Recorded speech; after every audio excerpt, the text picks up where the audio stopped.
Ready.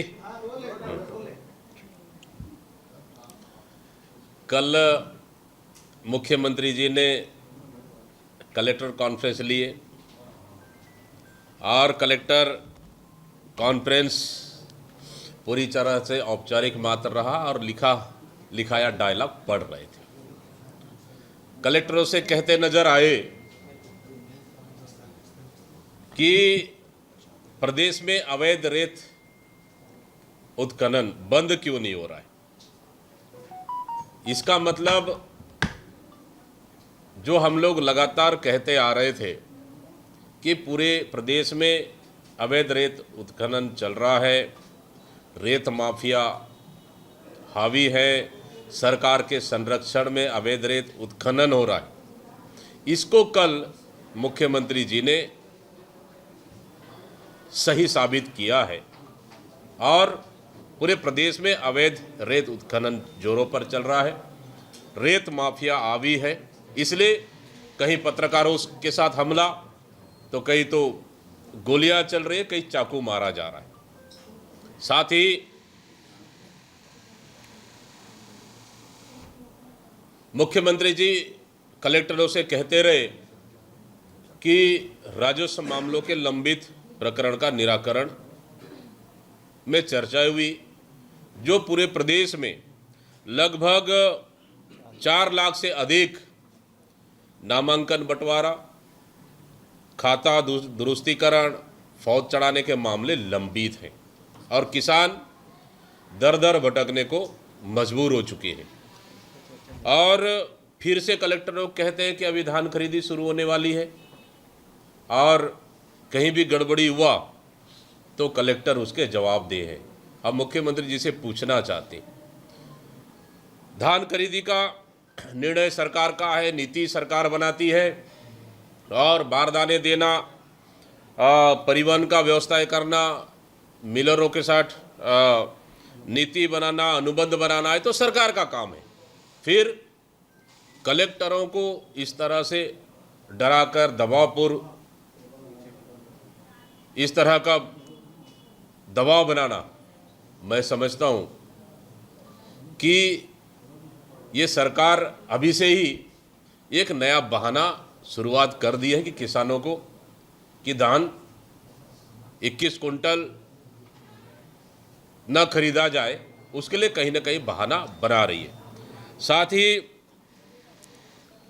इस collector conference के बाद आप देखेंगे आज एसपी कॉन्फ्रेंस, एसपीओ की आज कॉन्फ्रेंस मुख्यमंत्री के साथ होना है, लेकिन पूरी कवर्धा जिला छावनी बन चुका है। वो इसलिए क्योंकि लगातार बिगड़ती कानून व्यवस्था के खिलाफ में प्रदेश की जनता आवाज उठा रहे।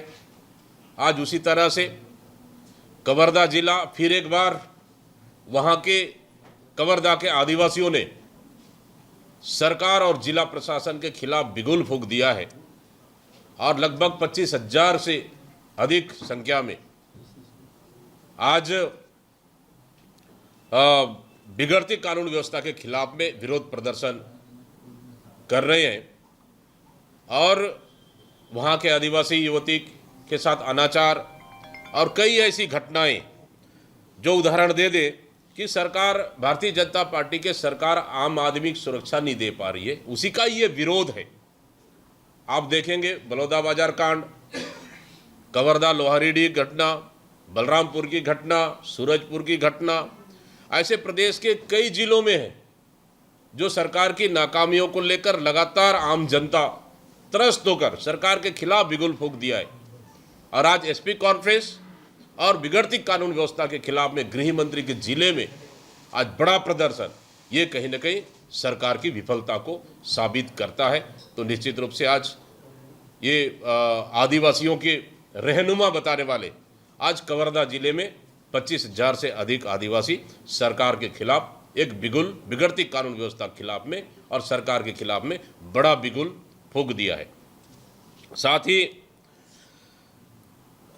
कलेक्टर, सरकार ने कलेक्टर और एसपी कॉन्फ्रेंस 3 दिन रखा। कल कलेक्टर कॉन्फ्रेंस हुआ, आज एसपी कॉन्फ्रेंस होने जा रहा है और हमने सुना है कि 2 दिन में ही सरकार ने, और नहीं, तीसरा दिन सरकार की सुशासन को लेकर चर्चाएं होनी थी, लेकिन दूसरे दिन में ही हमने सुना है कि ये 3 दिन का कार्यक्रम दूसरे दिन में ही समाप्त किया जा रहा है। वो क्यों? दरअसल विष्णु का सुशासन केवल एकमात्र ढोंग है। वो इसलिए क्योंकि कल अगर तीसरे दिन अगर विष्णु के सुशासन पे अगर चर्चा होती तो मैं समझता हूँ कि मुख्यमंत्री और सरकार में साहस नहीं है कि अपने सुशासन पे वो चर्चा कर ले। इसलिए क्योंकि इस सरकार में